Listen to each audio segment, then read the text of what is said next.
নেপাল হিমালয়ের কোলে এক শান্তিপূর্ণ দেশ, কিন্তু এই শান্তিপূর্ণ দেশটি যুগ যুগ ধরে অর্থনৈতিক, রাজনৈতিক ও কূটনৈতিকভাবে নির্ভরশীল ছিল প্রতিবেশী ভারতের উপর। তবে সাম্প্রতিক বছরগুলোতে নেপাল চেষ্টা করছে এই নির্ভরতা থেকে বেরিয়ে আসার, কিন্তু কিভাবে এবং কেন?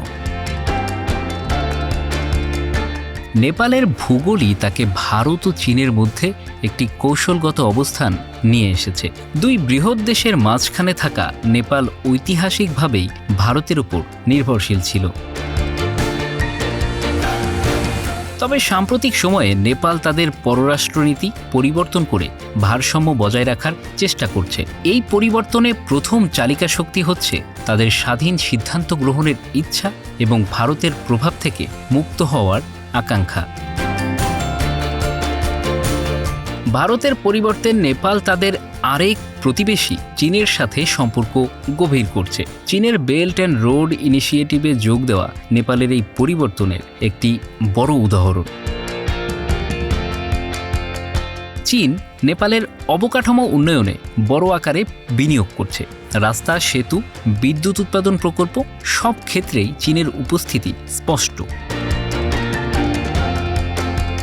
ভারতের উপর নেপালের নির্ভরতার একটি বড় উদাহরণ হল জ্বালানি। 2015 সালের ভারত নেপাল সীমান্ত অবরোধ নেপালকে গভীরভাবে প্রভাবিত করেছিল। এই অবরোধের ফলে নেপাল দেখতে পেয়েছে যে কিভাবে ভারতের উপর অতিরিক্ত নির্ভরতা তাদের অর্থনীতি এবং জনজীবনকে বিপর্যস্ত করতে পারে। তখন থেকেই নেপাল বিকল্প খুঁজতে শুরু করে। ভারতের উপর নির্ভরতা কমাতে নেপাল তাদের নিজস্ব সম্পদ ব্যবহারে মনোযোগ দিচ্ছে। হিমালয়ের বরফগলা নদীগুলো নেপালের জন্য একটি বড় সম্পদ।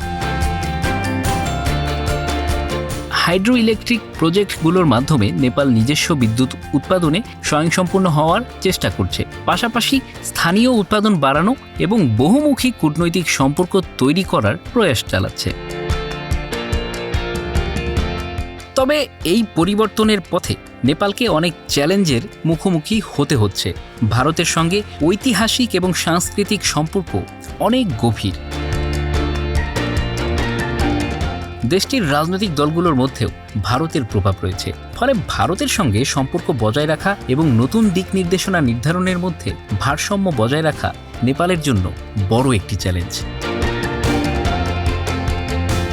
নেপালের নীতি নির্ধারকরা বলছেন, ভারতের সঙ্গে সম্পর্ক ছিন্ন করা তাদের উদ্দেশ্য নয়, বরং তারা চায় সমান অধিকারের ভিত্তিতে সম্পর্ক বজায় রাখতে।